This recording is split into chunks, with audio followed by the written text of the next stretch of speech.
नमस्कार, मैं सुनीता कथा मंथन में आप सबका स्वागत करती हूँ। कथा मंथन में आज सुनिए अपमान के अथाह सागर में गोते खाती असहाय नारी की व्यथा कथा कमला, जिसके लेखक हैं शरद चंद्र। शरद चंद्र चट्टोपाध्याय का जन्म सन 1876 में हुआ था। भारतीय नारी को समग्र रूप से उजागर करने वाले थे शरद चंद्र। यही विशेषता उन्हें देश के अन्य साहित्यकारों से अलग करती है। गठे कथानक और सहज भाषा के कारण ही जब 1907 में बड़ी दीदी का प्रकाशन धारावाहिक के रूप में हुआ तो सभी पाठकों में जिज्ञासा जागी, आखिर इस उपन्यास के लेखक कौन हैं, क्योंकि उनमें उनका नाम नहीं छपा था। तो चलिए भारतीय नारी को समग्र रूप से उजागर करने वाले लेखक की कहानी कमला, जिसमें कमला एक ऐसी पात्र है, एक ऐसी स्त्री है जो अपने जीवन में अपमान ही अपमान सहती है चारों तरफ से। उस असहाय नारी की व्यथा कथा है कमला। तो चलिए शुरू करते हैं। कमला, यह उपन्यास आपको 5 या 6 पार्टों में मिलेगा, तो आप लोग जरूर सुनिएगा पूरा उपन्यास कमला। उस दिन चूड़ामणि योग में गंगा स्नान करने का फल मैत्र महाशय के हाथों हाथ मिल गया। उक्त योग में गंगा स्नान ऐसा अव्यर्थ फल देने वाला है, यह प्रत्यक्ष देखकर हरनाथ मैत्र दोनों हाथों से छाती सिर पीटते हुए कलकत्ते में अपने गांव लौट आए। बात कोई असाधारण नहीं थी। साधारणतः ऐसे अवसरों पर अक्सर जो कुछ हुआ करता है वही हुआ था, अर्थात उस दिन चूड़ामणि योग में गंगा नहाने जाकर हरनाथ अपनी ब्याही धरी जवान और सुंदर कन्या कमला को कलकत्ते में ही खो आए। हरनाथ की स्त्री के साथ उस युग के में कुछ पुण्य संचय करने के लिए उनके गांव की और भी अनेक स्त्रियां आई थीं। नहाने के बाद परस्पर एक दूसरे के आंचल में गांठ बांधकर एक श्रृंखला बनाकर चलते चलते उन ग्रामीण स्त्रियों को एक जगह पर आकर रुक जाना पड़ा। वह एक चौराहा था और बेशुमार भीड़ थी वहां पर। उस जगह पर एक अंग्रेज पादरी कई सहयोगी देशी ईसाइयों के साथ बंगला भाषा में लेक्चर दे रहा था। कह रहा था, हे बंगाल के रहने वाले भाई बंगालियों, कैसे आदमी हो तुम लोग? तुम्हें क्या साधारण बुद्धि भी नहीं है? अगर गंगा में गोता लगा लेने से मनुष्य स्वर्ग में जा सकता है, तब तो गंगा के भीतर हर वक्त रहने वाले सब मगर और मछलियां अवश्य ही स्वर्ग चली जाती और उनके अत्याचार से देवता लोग स्वयं स्वर्ग छोड़कर भागने के लिए मजबूर होते। तुम्हारी सोचने समझने की शक्ति क्या शैतान ने हर ली है? जिस गंगा में नहाने से धोया हुआ कपड़ा मैला हो जाता है, उसमें नहाने से मन का मैल कैसे दूर हो सकता है? इत्यादि इत्यादि बोलते ही जा रहे थे। साहब को घेरे इतने लोग खड़े थे कि उनके बीच से रास्ता करके निकल जाना एक तरह से असंभव था। सभी खड़े तमाशा देख रहे थे। कोई साहब के मुख से बंगला उच्चारण सुनकर दंग रह जाता था, तो कोई साहब की युक्ति और तर्क सुनकर उसकी तारीफ कर रहा था। मैत्री महाशय स्त्रियों को आगे आगे रास्ता साफ करते हुए चल रहे थे और बीच बीच में घूमकर औरतों को सावधान करते जाते थे। इस जगह आकर वह घूमकर खड़े हो गए और चिल्लाकर औरतों से कह दिया, खूब सावधानी से एक दूसरे का हाथ पकड़े रहना। ठीक उसी समय एकाएक एक आदमी ने पादरी के ऊपर हाथ चला दिया। साहब की टोपी सिर से अलग जा पड़ी, साथ ही और कई छोकरे साहब के साथियों पर टूट पड़े। उसके बाद दोनों दलों में हाथापाई और मारपीट होने लगी। भीड़ तितर बितर होने लगी। लोगों के धक्के से कौन कहां किधर गया किसी को कुछ पता ही ना रहा। बेचारे हरनाथ धक्के पर धक्का खाते संभलते संभलते लगभग एक फलांग आगे चले गए। पास ही घुड़सवार पुलिस का आदमी सड़क पर तस्वीर की तरह खड़ा सब देख रहा था। मारपीट होते देखकर वह घोड़े समेत भीड़ के भीतर घुस पड़ा और घोड़े से कुचलने के डर से लोग सिर पर पैर रखकर गिरते पड़ते भागने लगे। भीड़ काई की तरह फट गई और 5-7 मिनट के भीतर ही चौराहा बिल्कुल साफ हो गया। मैत्री महाशय ने किसी तरह सब औरतों को एक जगह जमा करके कहा, इधर चलो। इसी समय मैत्री महाशय की स्त्री ने स्वामी को पास बुलाकर धीमे स्वर में कहा, अजी कमला कहाँ है? दिखाई नहीं पड़ती। हरनाथ ने कहा, कैसी आफत है, वह कहाँ गई? सभी से बराबर कह रहा था कि सब कोई सावधान होकर चलो, कहीं कोई छूट ना जाए। फिर प्राणापन शक्ति से भरकर चिल्लाने लगे, कमला, ओ कमला। मगर कमला थी कहाँ? तब सब औरतों को एक जगह खड़ा करके हरनाथ कलकत्ता महानगरी के उस विशाल जन समुद्र में कमला को इधर उधर खोजने लगे। सिर पर गांधी टोपी और खद्दर का कुर्ता पहने स्वयं सेवक लोग औरतों के लिए गाड़ी वगैरह का बंदोबस्त कर दे रहे थे। हरनाथ ने उनसे जाकर अपनी विपत्ति का हाल कहा। एक स्वयं सेवक ने उनके साथ हो लिया। स्वयं सेवक को लेकर हरनाथ फिर सड़क की भीड़ में कमला की खोज करने लगे, किंतु 2 घंटे के लगभग गला फाड़ फाड़ कर कमला को पुकारने और दौड़ धूप करने पर भी कुछ फल ना हुआ। अब हरनाथ लाचार होकर औरतों को लेकर डेरे पर गए और वहां उन्हें छोड़कर फिर पुलिस में खबर देने गए। लगभग 1 महीने तक पुलिस, हरनाथ और स्वयं सेवक सबने मिलकर कलकत्ता शहर छान डाला, लेकिन कमला का पता कहीं नहीं लगा। मतलब यह है कि जवान लड़की के कलकत्ते की राह में इस तरह गायब हो जाने पर बाप जो कुछ कर सकता था सो सब किया, लेकिन सब कोशिशें बेकार गई। हरनाथ के साथ जो औरतें पुण्य संचन करने आई थी, उन्हें लेकर वे अपने गांव को लौट गए। बर्धमान जिले के किसी एक गांव में हरनाथ का घर था। अपने गांव में उनकी अच्छी प्रतिष्ठा और नाम था। आदमी सीधे साधे, किंतु थे बड़े क्रोधी। मन में जो बात आए कह डालने पे जरा ना हिचकिचाते थे। वह बातें बनाना जानते ना थे। उनके कई जातक यजमान धनी थे। यजमानी ना करने पर भी उनकी जीविका चलने के और भी कई उपाय थे। हरनाथ के बापा दाता वगैरह पुरोहित करके अच्छा धन कमाकर छोड़ गए थे। नगद रुपयों के अलावा उनके पास काफी जमीन भी थी। उसी की उपज और आमदनी से उनका निर्वाह मजे में होता जाता था। शास्त्र के अध्ययन और पूजा पाठ में हरनाथ की विशेष निष्ठा थी। सवेरे से शाम तक यजमानी का काम करते फिरने से उनके पूजा पाठ और शास्त्र चर्चा में बाधा पड़ती थी। इसी से उन्होंने कुछ चुने हुए घर अपने लिए रखकर बाकी घरों को पुरोहिती गांव के और ब्राह्मणों में बांट दिया। उनके गांव में और भी कई घर ब्राह्मणों के थे, लेकिन उनमें से किसी की भी आर्थिक स्थिति हरनाथ के समान अच्छी ना थी। आपत्ति विपत्ति के समय हरनाथ सबके आड़े आते थे, सबको उनसे सहायता मिलती थी। इसी कारण गांव में उनके अनुगत और अनुकूल लोगों की कमी नहीं थी। गांव के लोगों की शाम की बैठक नित्य नियम पूर्वक हरनाथ के ही दरवाजे पर चबूतरे पर हुआ करती थी। रोते रोते सीधे साधे हरनाथ ने कलकत्ते में कमला के खो जाने का हाल सब लोगों के आगे कह सुनाया, किंतु उन्होंने देखा कमला का हाल वहां कहने की कोई जरूरत नहीं थी। कारण यह हाल गांव के सभी पहले ही से जानते थे। केवल इतना ही नहीं, हरनाथ जो जानते थे उससे बहुत अधिक उन लोगों ने मालूम कर लिया। घर के भीतर आकर हरनाथ ने अपनी स्त्री को पास बुलाकर कहा, कमला अगर मर गई होती तो इससे ज्यादा कहीं अच्छा होता। स्त्री के मुख से कोई शब्द ना निकल सका। पास ही पास पड़े हुए 2 मर रहे रोगियों में से एक की मृत्यु यंत्रणा से आंत्रनाद कर उठने पर दूसरा रोगी जिस दृष्टि से उसकी ओर ताकता है, उसी तरह की दृष्टि से स्त्री ने एक बार अपने पति के मुख की ओर देखा और दूसरी ओर बार मुंह फेर लिया। स्वामी की इस मानसिक यंत्रणा में कोई सहानुभूति का शब्द उसके मुख से नहीं निकला। किस तरह क्या हो गया, यह कुछ उनकी समझ में ही ना आता था। कुछ वर्ष पहले ब्याह के बाद विदा होते समय कमला ने कहा था, मैयारी मैं तुम्हें छोड़कर ना रह सकूंगी। उसके वही शब्द उस समय माता के कानों में गूंज रहे थे। 9-10 वर्ष पहले इस गांव के गृहस्थ के घर में किसी स्त्री के कलंक की बात प्रकट हुई थी। उसी को लेकर गांव भर में खूब अरसे तक खूब चर्चा रही, दलबंदी भी हो गई। यहाँ तक कि मामला अदालत तक जाने की नौबत आई। उसके बाद इधर कई वर्ष में ऐसी घटना नहीं हुई जिससे कोई उत्तेजना पैदा होती अथवा परनिंदा का अवसर हाथ आता। गांव के सरपंच और परनिंदा के प्रेमी नर नारी मन मारे दिन बिता रहे थे। इसी बीच में कलकत्ता में कमला खो गई। पूर्वोक्त प्रकार के लोग फिर एकाएक सजग उठे। उनकी निर्जीव सी हो रही जीभ बहुत दिनों बाद मौका पाकर जैसे सजीव हो उठी। हरनाथ के दरवाजे की शाम में की बैठक धीरे धीरे उखड़ने लगी। कर्मशः वहां का वह अड्डा टूटकर दूसरी जगह जाकर जमने लगा। कमला के बारे में नित्य नई नई बातों का आविष्कार होने लगा। अंत को एक दिन मालूम हुआ कि उसी गांव के योगेंद्र मित्र के पुत्र हरेंद्र भैया ने कमला को खिसका दिया है। हरेंद्र कलकत्ते में रहकर कॉलेज में पढ़ रहा था। पहले ही से उसके साथ कमला का सब ठीक ठाक हो गया था। छिपकर दोनों सलाह मशवरा करते रहते थे। अब की मौका पाकर दोनों चंपत हो गए। बहुत दिन पहले से ही कमला के साथ हरेंद्र का प्रेम था। दोनों छिपकर मिलते और भागने की सलाह करते थे और इस बात के कई साक्षी भी निकल आए। परंतु जमींदार योगेंद्रनाथ मित्र के भय से कोई उनके संबंध में मुंह से बात ना निकालता। फिर किसी ने यह भी नहीं सोचा कि मामला यहाँ तक पहुंचने की नौबत किसी दिन आएगी। लेकिन जब यहाँ तक नौबत आ गई तब चुप रहना अच्छा नहीं है। इसी से शशि मुखर्जी ने एक दिन शाम को 15-16 आदमियों के आगे बहुत ही छिपकर यह गुप्त रहस्य प्रकट कर दिया, जैसा कि गांव वालों की आदत होती है।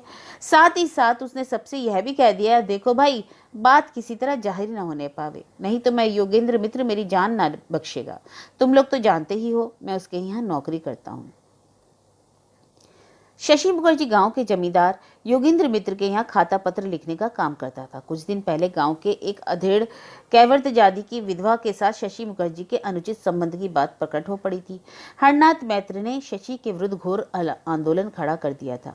केवल इतना ही नहीं, ब्राह्मण होकर कैवर्त विधवा के साथ अनुचित संबंध जोड़ने के अपराध के लिए उन्होंने शशि को सामाजिक दंड देने की भी बहुत चेष्टा की थी। इस कारण हरनाथ के ऊपर शशि बहुत चिढ़ा हुआ था। बहुत दिनों से हरनाथ को नीचा दिखाकर अपने अपमान का बदला लेने का सुअवसर ढूंढ रहा था। अब इतने दिन बाद यह मौका अचानक ही उसके हाथ में लग गया। हरनाथ ने उस व्यवहार का बदला लेने की गर्ज से ही उस दिन शाम की बैठक में शशि ने कमला और हरेंद्र का संबंध जोड़कर जो बात कही थी, वह उसकी एकदम कोरी कल्पना थी या नहीं, यह तो हमें बाद में पता चलेगा। हरेंद्र और कमला दोनों के घर पास पास थे। लड़कपन से ही दोनों में मेल था। एक ही गांव के दोनों बच्चे थे, पड़ोसी थे। बचपन में दोनों साथ साथ खेले कूदे, साथ ही साथ रहे। हरेंद्र के साथ गांव की और लड़कियों का भी मेल जोल था, किंतु घर से घर मिला रहने के कारण कमला के साथ उसकी अत्यंत घनिष्ठता हो गई थी। कमला के खो जाने की घटना घटित जब हुई, उसके कई वर्ष पहले एक दिन कोई बहाना करके हरेंद्र स्कूल नहीं गया था। दोपहर के समय उससे घर में बैठे नहीं रह गया। वह हरनाथ मैत्र के बाग में जाकर अमरूद तोड़कर खाने लगा। इतने में ही कमला बाग के एक कोने में अकेली खड़ी रहकर एक कागज पढ़ रही थी। कमला का ब्याह हो चुका था, वह अभी ससुराल से लौटकर आई थी। हरेंद्र तुरंत ताड़ गया कि यह चिट्ठी किसने भेजी है, और यह अनुमान करते ही देर न लगी और अमरूद खाते खाते उसे ऐब करने की सूची। वह चुपचाप पेड़ के नीचे उतरा और दबे पैरों से कमला के पीछे पहुंचकर झपट्टा मारकर कमला के हाथ से चिट्ठी ले ली। चिट्ठी हाथ में आते ही दौड़कर दूर जाके खड़ा हो गया। कमला इस झपट्टे के लिए तैयार ना थी। उसने घूमकर देखा, हरेंद्र उसकी चिट्ठी छीनकर भागा जा रहा है। पहले तो वह सिटपिटा गई, लज्जा के मारे उसके मुख से आवाज ना निकली। उसके बाद संभल कर कमला ने कुछ रोष के स्वर में कहा, हरेंद्र दादा चिट्ठी दे दो, नहीं तो अच्छा ना होगा, कह ही देती हूँ। परंतु हरेंद्र इस झपट का कुछ भी असर न पड़ा। वह निर्विकार चित्त से अमृत खाता हुआ कमला को सुना सुनाकर चिट्ठी पढ़ने लगा। प्यारी कमला अब कमला से नहीं रह गया। वह तेजी से जाकर चिट्ठी लेने के लिए हरेंद्र से लिपट गई। हरेंद्र चिट्ठी देना न चाहता था, कमला उसे ले लेना चाहती थी। दोनों एक में एक गुद गए। इसी समय उन्होंने देखा, बाग के बाहरी दरवाजे पर खड़ा शशि एकटक यह लीला देख रहा है। शशि को देखते ही हरेंद्र ने चिट्ठी फेंक दी और एकदम वहां से दौड़ लगाई। कमला चिट्ठी उठाकर धीरे धीरे घर के भीतर चली गई। उस दिन हरेंद्र का सारा समय डरते डरते बीता। वह बार बार यही सोचता कि उसने अपनी धुन में यह काम अच्छा नहीं किया। हरेंद्र के पिता बहुत ही कड़े मिजाज के आदमी थे।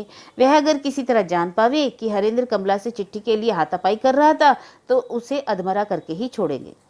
कमला से मेल करने के लिए, उसका क्रोध शांत करने के लिए हरेंद्र उसी दिन संध्या के समय उसके घर गया और अकेले में चुपके से उससे कहा, कमला किसी से न कहना भाई। कमला का क्रोध उस समय भी बिल्कुल शांत नहीं हुआ था। उसने अचानक कर कहा, ना किसी से ना कहूंगी, ठहरो, कल मैं जाकर काकी से कह आऊंगी। हरेंद्र ने विनती करके कहा, तेरे पैरों पड़ता हूं, अब कभी तेरी चिट्ठी नहीं पढ़ूंगा। और बड़ी मुश्किल से कमला का क्रोध शांत किया। लेकिन शशि की ओर से खटका लगा ही हुआ था। शशि का चेहरा बहुत ही क्रूर था। उस पर तुर्रा यह कि उसकी एक आंख भी फूली हुई थी। गांव के सीधे लड़के आड़मे और दुष्ट लड़कों उसके सामने उसे काना शशि कहते थे। हरेंद्र ने भी दो एक बार उसे काना शशि कहकर पुकारा था। हरेंद्र जानता था अब कि अपनी मुट्ठी में पाकर काना शशि उसे सहज में न छोड़ेगा, अवश्य ही बाप से कहकर पिटवाएगा। किंतु कई दिन दुश्चिंता में बिताने के बाद हरेंद्र ने देखा कि शशि उस बात को हजम कर गया है। तब उधर से निश्चिंत हुआ। लेकिन शशि ने उस दिन जो कुछ अपनी आंखों से देखा, उसे वह भूला नहीं था। हरनाथ के ऊपर वह जैसा खिंचा हुआ था, उससे तो वह उसी दिन कमला को बदनाम करने से कभी बाज ना आता। लेकिन मुश्किल यह थी कि इस मामले में उसके मालिक का लड़का भी शामिल था। इसी से उसका सब मंसूबा मिट्टी में मिल गया। शशि उस दिन से मौके की ताक में था। एकाएक उस दिन जब कमला के खो जाने से शशि को मौका मिल गया, उसने उस पुरानी घटना के आधार पर हरेंद्र के साथ कमला के संबंध जोड़ दिए और एक भाग जाने वाला किस्सा गढ़कर गांव वालों को सुना दिया। योगेंद्र मित्र उस गांव के जमींदार थे। उस जमाने की शिक्षा पाकर भी वह इस नई शिक्षा पर बहुत नाराज थे। वह स्वयं सारी जमींदारी का कामकाज देखते थे, अपनी समझ ही को सर्वोपरि समझते थे। उनकी बात को कोई टाल नहीं सकता था। अपने इस स्वभाव के कारण योगेंद्र बाबू को जीवन में अनेक बार हानि भी उठानी पड़ी थी, लेकिन उससे उनके स्वभाव में कुछ परिवर्तन ना हुआ। गांव में उनकी बड़ी इज्जत थी। गांव के लोग उनको बहुत मानते थे, उनसे दबते थे। लड़कपन में पिता की मौजूदगी में योगेंद्र बाबू कलकत्ते में रहकर पढ़ते लिखते थे। एकाएक किसी कारणवश पढ़ना लिखना छोड़कर वह गांव में चले आए और बाप को जता दिया कि अब वह पढ़ेंगे लिखेंगे नहीं, अपनी जमींदारी को देखेंगे भालेंगे। योगेंद्र बाबू के पिता पुराने जमाने के आदमी थे। लड़के की ऐसी मतिगति देखकर नाराज नहीं हुए, बल्कि विशेष संतुष्ट होकर उन्होंने पुत्र को उसी दम जमींदारी का काम सौंप दिया। तभी से योगेंद्र बाबू अपनी जमींदारी आप चलाते आ रहे। पिता के ना रहने पर भी उन्होंने जायदाद को पहले की अपेक्षा बढ़ा ही लिया, घटाया कभी नहीं। कलकत्ता के ऊपर वह खासकर नाराज थे। कलकत्ते के नाम से उन्हें चिढ़ थी। कलकत्ते का नाम सुनते ही वह ऐसी बातें करने लगते कि उन बातों को सुनकर सीधे साधे कलकत्ता वासी के लिए भी धैर्य की रक्षा करना कठिन हो जाता। घर अपने गांव में उनकी प्रतिष्ठा और प्रभुता की कोई हद ना थी, और अपने घर में बैठकर उनके पीठ पीछे भी उनकी निंदा का साहस करना किसी को ना होता था। हरेंद्र जब स्कूल की पढ़ाई खत्म कर चुका, तब योगेंद्र ने अपनी ही तरह उसे जमींदारी के काम में लगाने की बड़ी कोशिश हुई, लेकिन ना जाने किस कारण से, ना जाने क्या सोचकर अपनी स्त्री के अनुरोध को मान गए और हरेंद्र को कॉलेज में पढ़ने के लिए कलकत्ता भेज दिया। हरेंद्र की इच्छा थी कि वह कलकत्ते जाकर कॉलेज में पढ़े, परंतु परीक्षा का फल प्रकाशित होने पर उसके पिता ने कहा, अब तुम जमींदारी का कामकाज सीखना शुरू कर दो। किंतु पिता के मुंह पर उनकी इच्छा के विरुद्ध कुछ कहने का साहस हरेंद्र को क्या घर में किसी को भी ना था। तो भी एक बार उसने माँ के मुख से अपने मन की इच्छा पिता को जता दी। योगेंद्र का मिजाज क्यों इतना अच्छा था, यह उनकी स्त्री भी ना समझ सकी। उन्होंने एक तरह से निराश होकर ही यह अनुरोध स्वामी से किया था। लड़के को कलकत्ता पढ़ने के लिए भेजने की सिफारिश की, किंतु अर्जी पेश होते ही मंजूर हो गई। यह तो बहुत आश्चर्य की बात थी। कमला के गायब होने की बात गांव के भले आदमियों में, यहाँ तक कि किसानों मजदूरों तक में फैल जाने पर भी गांव के जमींदार योगेंद्र मित्र से वह बिल्कुल ही छिपी रही। योगेंद्र बाबू बड़े ही कड़े मिजाज के आदमी थे। उनकी प्रखर और सतर्क दृष्टि से साधारण बात भी नहीं छिपी रह सकती थी, किंतु यह खबर ना जाने किस तरह उनके कानों को लांघकर एकदम अंतःपुर में जा पहुंची। जमींदार के घर की गृहिणी होने पर भी योगेंद्र की स्त्री उमा सुंदरी का अपना कोई व्यक्तित्व ना था। योगेंद्र के कड़े मिजाज शासन की आब हवा में रहकर उस घर में किसी का व्यक्तित्व स्वतंत्र रूप से सिर उठाने का अवकाश नहीं पाता। वह घर के भीतर और बाहर के ऐसे मालिक थे कि वहां उमा सुंदरी के समान सीधी स्त्री के लिए सोच समझकर कोई काम करने का भी उपाय नहीं था। उमा सुंदरी को जब यह खबर मिली कि उनका लड़का उस घर की बेटी कमला को लेकर भाग गया है, तब उन्हें बड़ी कड़ी चोट पहुंची। उन्हें भारी धक्का लगा। यह खबर वह स्वामी से ना कह सकती थी। स्वामी को यह खबर देना अपने हाथ अपना सर्वनाश करने या अपने पैरों में आप कुल्हाड़ी मारने के समान था। कारण योगेंद्र तो पहले लड़के को कलकत्ते पढ़ने के लिए भेजने को राजी ही ना थे, केवल उमा सुंदरी के ही अनुरोध से पीछे राजी हुए थे। अब यह खबर पाकर वह हरेंद्र के लिए कैसे कड़े दंड की व्यवस्था करेंगे, इसकी कल्पना वह नहीं कर सकती थी।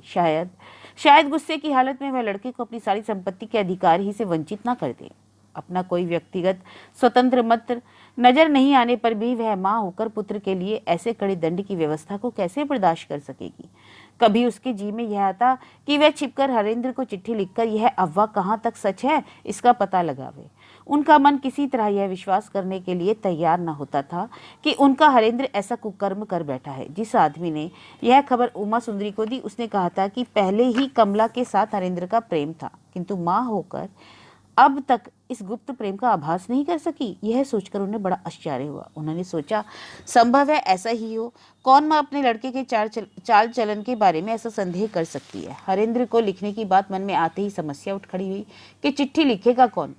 उमा सुंदरी स्वयं तो पढ़ी लिखी नहीं थी, अगर कोई ऐसा विश्वस्त आदमी मिल भी जाए तो कठिनाई थी।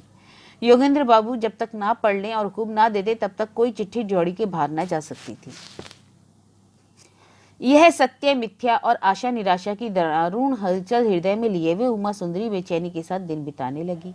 जमींदार योगेंद्र बाबू के घर में उनके रिश्ते नाते की बहुत सी औरतें थी, किंतु उनके साथ अपने लड़के के संबंध में इस विषय को लेकर सलाह या आलोचना उमा सुंदरी नहीं कर सकती थी। इस चिंता का उपद्रव और उसके कारण होने वाली मातृ हृदय की असहनीय यंत्रणा उन्हें अकेले ही सहनी पड़ रही थी। उधर हरनाथ मैत्री की स्त्री अर्थात कमला की माँ, जो जिनको मानसिक कष्ट था, उसे कुछ कम कष्ट उमा सुंदरी नहीं भोग रही थी। उमा सुंदरी का जी चाहता कि एक बार कमला की माँ के पास जाकर इस रहस्य को अच्छी तरह समझ आवे।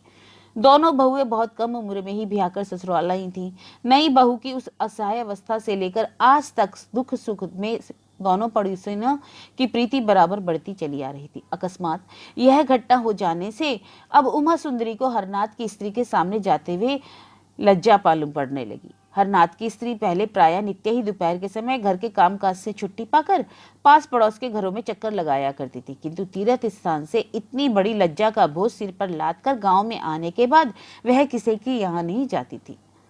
कमला के मामले को लेकर गांव में जो एक आंदोलन उठ खड़ा हुआ था, वह दिन बीतने के साथ क्रमशः धीमा पड़ने लगा। गांव के बड़े बूढ़े लोगों ने पहले इस मामले को लेकर खूब उधम मचाया, किंतु जब इस घटना के साथ योगेंद्र मित्र के लड़के का नाम सुना तो एकाएक सब चुप हो गए।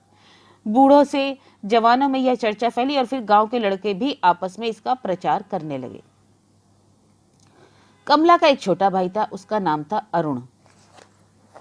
अरुण हरेंद्र के भाई नरेंद्र के साथ गांव के स्कूल में एक ही दर्जे में पढ़ता था। बहन के कलकत्ते में खो जाने के बाद से घर में और बाहर जो आंदोलन चल रहा था, उसे समझने भर की समझ अरुण में मौजूद थी। वह इतना सयाना तो हो ही चुका था।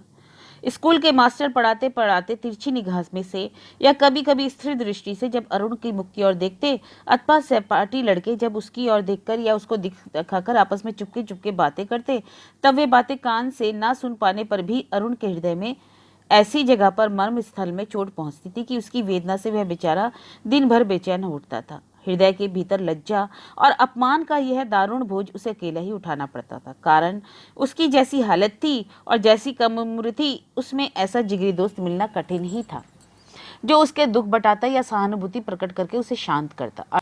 अरुण अपने माँ बाप से भी अपनी बहन के बारे में कुछ नहीं पूछ सकता था। उसके माता पिता जो अकथनीय मानसिक कष्ट भोग रहे थे, उसे वे दोनों वक्त अपनी आंखों से देख ही रहा था।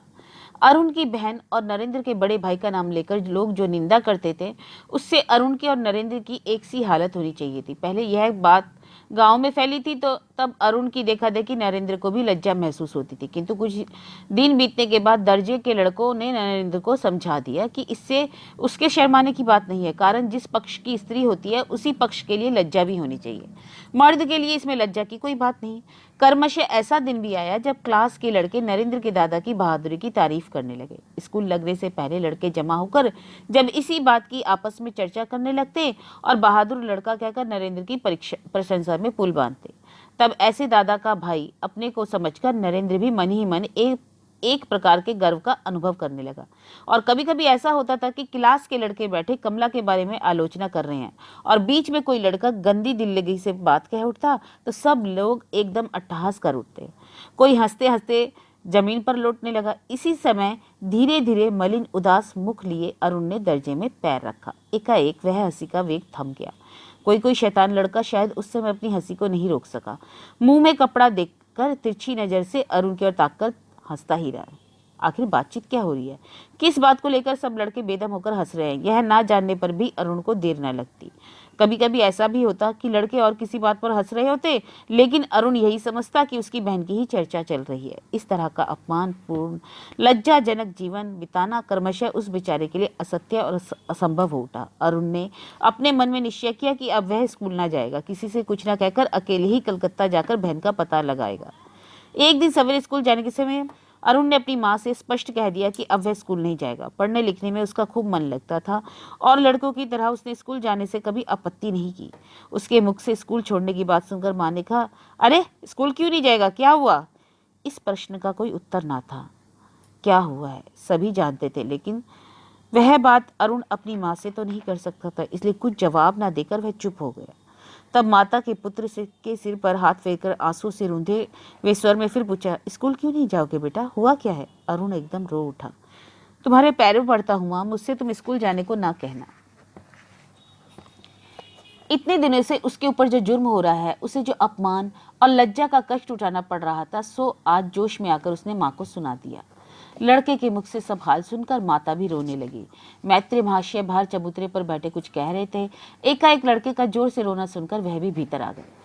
मुख से सब हाल सुनकर वह एकदम सन्नाटे में आ गए। उसके बाद धीरे धीरे बाहर चले गए। योगेंद्र मित्र वैसे ही आकर अपने दफ्तर में बैठे थे। फर्श के ऊपर एक ऊंची जगह पर गांव तकिए के सारे तंबाकू पी रहे थे कि सामने ही कुछ दूर पर फर्शी हुक्का रखा था। उनके चारों ओर 8-10 कर्मचारी थोड़े थोड़े फासले में बैठे अपना अपना काम कर रहे थे। उन कर्मचारियों के आसपास छोटे बड़े पतले मोटे तरह तरह के रजिस्टर खाता वगैरह खुला हुआ था।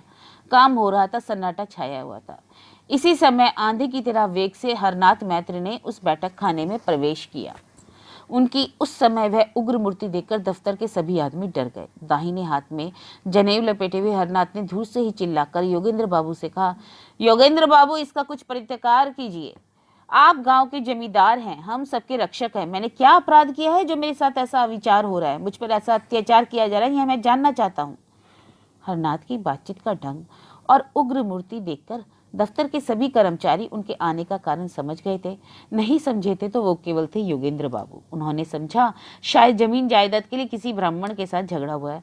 योगेंद्र बाबू ने हरनाथ से कहा, आइए बैठ जाइए, इतने उत्तेजित क्यों हो रहे हैं, क्या बात है, खुलासा करके कहिए। हरनाथ की आंखों से उस समय आग बरस रही थी। उन्होंने चिल्लाकर कहा, खुलासा करके कहना होगा, क्या हुआ? यह गांव का कौन आदमी है जो नहीं जानता? योगेंद्र बाबू की आदत थी, वह किसी बात को तूल देकर कहना पसंद नहीं करते थे। अधिक भूमिका सुनकर वह चिढ़ जाते थे। खींचकर अपने कर्मचारी की ओर देखकर उन्होंने पूछा, मैत्री साहब को किसने सताया है? तुम लोगों को इस मामले में कुछ मालूम है? शशि मुखर्जी भी वहीं मौजूद था। वह मालिक के सामने कभी नहीं बैठता था। वह एक कोने में ऐसी जगह पर बैठता था जहां योगेंद्र बाबू की नजर ही नहीं पड़ती थी। हरनाथ के इस तरह आने से उसका कलेजा धड़कने लगा। उसे जान पड़ा आज उसकी कुशल नहीं। शायद 7 पुश्त का पुराना मकान छोड़कर उसे अब इस गांव से भागना पड़ेगा। मन ही मन बारंबार देवताओं को स्मरण करता हुआ वह एकदम खाते पर झुककर प्रणाम करने लगा। कर्मचारियों में से अधिकांश लोग उस समय एकदम जमीन से सिर लगाकर इस तरह खाता पत्र लिखने में लग गए जैसे उन्हें सांस लेने की भी फुर्सत नहीं। एक आदमी ने योगेंद्र बाबू का प्रश्न सुनकर ऐसा मुंह बनाया जिससे जान पड़ा कि वे बेचारे इस बारे में कुछ जानते ही नहीं। देखकर योगेंद्र बाबू खींच उठे। उन्होंने हरनाथ से कहा, महाशय जी, बताइए तो क्या बात है जो कोई नहीं जानता, सब जानते हैं, मैं नहीं जानता, जरा साफ साफ कहिए। हरनाथ ने कहा, कमला का पता नहीं है, यह तो आप जानते हैं। कमला? वह कहाँ गई? कहाँ गई? हरनाथ ने कहा, आप ही के साहबजादे उसे लेकर कहीं भाग गए हैं। इसके बाद इसी सिलसिले में हरनाथ ने कमला के गायब होने का सारा इतिहास आदि से अंत तक कह सुनाया।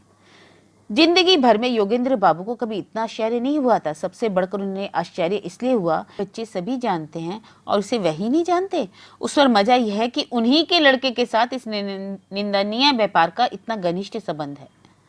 योगेंद्र बाबू को जान पड़ने लगा शायद और भी ऐसी कितनी बातें हैं, खास उन्हीं के घर में हो रही हैं। वह इसे पूरी तरह नहीं जान पाते। उन्होंने फर्शी का नल मुंह से हटाकर जमीन पर पटककर जोर से पुकारा, शशि बाबू। शशि बाबू उस समय कान पकड़कर अपनी बेवकूफ़ी के लिए अपने ही मुंह पर थप्पड़ मार रहे थे और सत्यनारायण स्वामी से प्रार्थना कर रहे थे कि भगवान अब की जान बचा लो, मैं नगद 5 आने पर खर्च करके कल ही कथा सुनूंगा। मालिक के मुंह से अपना नाम सुनकर वह उठ खड़े हुए और हाथ जोड़े बलि के बकरे की तरह कांपते कांपते योगेंद्र बाबू के सामने हाजिर हुए। योगेंद्र, इस बारे में जो कुछ तुम जानते हो सब खुलासा करके कहो। कोई भी बात छिपाई तो तुमको कल गांव से बाहर निकाल दूंगा। जानते हो ना मेरा नाम योगेंद्र मित्र है। दफ्तर के सभी आदमियों ने समझा आज शायद उनकी सबकी आंखों के आगे ही एक भ्रम हत्या होना चाहती है। सब चुपचाप शशि को इस गरुड़ के सामने समान बनी हुई मूर्ति की ओर ताकने लगे। शाम की बैठक में सबके सामने उस दिन शशि ने गुप्त रूप से जो बातें इस संबंध में कही थी, इतने दिन बाद वे सब बातें इस समय उसे अच्छी तरह याद भी नहीं थी। उसने कांपते कांपते लड़खड़ाती हुई आवाज से कमला और हरेंद्र के संबंध में तुरंत एक नया इतिहास रच डाला। शशि ने कहा, हरनाथ जब गांव लौट कर आए उसके बाद ही उसके ममेरे भाई का साला पश्चिम को जा रहा था। उसी गाड़ी में कमला और हरेंद्र को एक साथ जाते देखकर उसने चिट्ठी में लिखकर यह खबर दी थी। सुनते ही योगेंद्र बाबू एकदम आग बबूला उठ गए। उन्होंने तख्त के ऊपर जोर से एक घुसा मारकर गरज कर कहा, उल्लू, यह बात आज तूने मुझे बताई? शशि गिरते गिरते बचा। उसने संभल कर कहा, 4 कदम पीछे हट करके, हजूर, डर के मारे। योगेंद्र बाबू उठ खड़े हुए और किसी से कुछ न कहकर घर के भीतर चले गए। उमा सुंदरी जैसे ही नहा धोकर पूजा करने बैठी कि एक तरफ महरी सौदे की लंबी लिस्ट उसे थमा रही थी। हिसाब नहीं मिल रहा था, 2 पैसे घट रहे थे कि इतने में दासी ने बोला, माँ जी, बड़े बाबू। इतना कहकर रुपए में बचे हुए बाकी पैसे आंचल की खूंट में बांधती हुई महरी वहां से खिसक गई। योगेंद्र मित्र ठाकुर द्वार के दरवाजे के पास आकर खड़े हो गए। इस समय योगेंद्र मित्र को वहां देखकर उमा सुंदरी को बड़ा आश्चर्य हुआ। मामला क्या है? घबराकर उन्होंने स्वामी के मुंह की ओर देखा। उस समय क्रोध के मारे योगेंद्र मित्र का सारा शरीर थरथर कांप रहा था। स्वामी की वह मूर्ति देखकर उमा सुंदरी जप करना भूल गई और पूछा, क्या हुआ? गुनगार के बेटे की कीर्ति कुछ सुनी है? उमा सुंदरी ने ऐसा भाव दिखाया जैसे वह आसमान से गिर पड़ी हो। बोली, कैसी कीर्ति? किसके बेटे की कीर्ति? तुम्हारे बेटे हरेंद्र की कीर्ति, जिसे तुमने खूब विद्या सिखाने के लिए कलकत्ता भेजा था। उमा सुंदरी इस इशारे का मतलब स्पष्ट ही समझ गई। फिर वह अपने मन में सोचने लगी कि आखिर यह बात उनके स्वामी के कानों तक पहुंचाई किसने। उन्हें बड़ा भय हुआ, यह बात जब स्वामी के कानों तक पहुंची गई है तब अवश्य ही कुछ अनर्थ होगा। असल में बात यह थी कि इस अफवाह पर उन्हें तनिक भी विश्वास न था। अपने लड़के के संबंध में वे ऐसे कलंक की बात कौन वह विश्वास करेगी? उनका लड़का तो अब वही बच्चा है, उसके हृदय अब भी वैसा है, सरल और निर्मल। बोली, सब पागल हैं, ऐसा निंदनीय काम मेरा बेटा नहीं कर सकता। पागल कहते क्या हैं? ना झूठ बात है, एकदम मिथ्या है, जैसे कुछ जानती नहीं, ऐसा भाव दिखाकर उमा सुंदरी ने कहा। किसकी बात कहते हो? हरेंद्र की। उसने ऐसा कौन सा काम कर दिया? अरे हमारे पड़ोसी मैत्री साहब महाशय अपनी लड़की तथा बहुत सी औरतों को साथ लेकर गंगा स्नान करने कलकत्ता गए थे। उनकी स्त्री भी साथ गई थी। वहां से सब लौट आए, केवल कमला नहीं लौटी। मालूम हुआ हरेंद्र वहीं से फुसलाकर ले गया और कहीं छिपाकर रख दिया है। यह सुनकर उमा सुंदरी के शरीर में जैसे आग लग गई। उन्होंने झनक कर कहा, हरेंद्र से ले गया है? हाँ जी, तुम्हारा हरेंद्र। झूठ, बिल्कुल झूठ। किसने यह बात कही? योगेंद्र मित्र सिर पिटा गए। कारण उमा सुंदरी की ऐसी उग्र मूर्ति उन्होंने पहले कभी ना देखी थी। उन्होंने शांत भाव से कहा, शशि का कोई नातेदार रेलगाड़ी पर बैठा कहीं जा रहा था, उसी ट्रेन में उसने हरेंद्र और कमला को एक साथ कहीं जाते देखा। शशि कहता था? वही बदमाश शराबी निगोड़ा शशि ना? योगेंद्र बाबू, लेकिन यह झूठ कहने से उसका अपना तो कोई स्वार्थ है नहीं, फिर क्यों वह ऐसी बकवास करेगा? यह तो ठीक है। उमा सुंदरी ने सोचा, सच तो है, शशि उन्हीं का ही नौकर है। उनके लड़के को झूठी तोहमत लगाकर बदनाम करने में उसकी हानि है, लाभ तो कुछ नहीं। फिर इसके सिवा और 10 आदमी क्यों ऐसी बात कहते फिरे? गांव में हरेंद्र के सिवा और भी तो बहुत से आदमी थे। कलकत्ते में आदमियों की कमी तो नहीं, फिर सबको छोड़कर हरेंद्र ही क्यों केंद्र बनाकर निंदा का चक्र चल रहा है? इस क्यों का तो कोई समाधान नहीं है। तो उमा सुंदरी ने कहा, तो फिर अब तुम क्या करोगे? क्या करूंगा, यह मैंने ठीक कर लिया है। हरेंद्र को अभी चिट्ठी लिखता हूँ, वह आकर मेरे सामने खड़ा होकर जवाब दे। इतने लोगों के रहते उसी का नाम क्यों लिया जा रहा है? उसके बाद मैं उसका यथोचित न्याय करूंगा। उमा सुंदरी, लेकिन सुनो, केवल लोगों के मुंह से उड़ती हुई अफवाह सुनकर पहले ही लड़के के साथ कुछ कठोर व्यवहार न कर बैठना। हजारों सियाना है, किसी बात की फजीयत ना होनी चाहिए। देखो, कभी मैंने तुम्हारी मर्जी या इरादे के खिलाफ कुछ करने का साहस नहीं किया, ना आज ही कर सकती हूँ। बड़े दुख में पड़कर आज यह प्रार्थना कर रही हूँ कि पहले ठीक ठाक पता लगा लो, फिर उसकी खबर लेना। योगेंद्र मित्र, इसमें तो कुछ सोचने, विशेष जांच पड़ताल करने की जरूरत नहीं जान पड़ती। कलकत्ता जैसी जगह में जब लड़के को अकेला छोड़ दिया, तब अगर एक दिन कोई ऐसी बात हो जाए तो आश्चर्य ही क्या है। खैर, मैं पहले ही से तुमको बतला ही देता हूँ, इसके बाद मेरे आगे रोने धोने का ना होगा, मैं ध्यान ना दूंगा।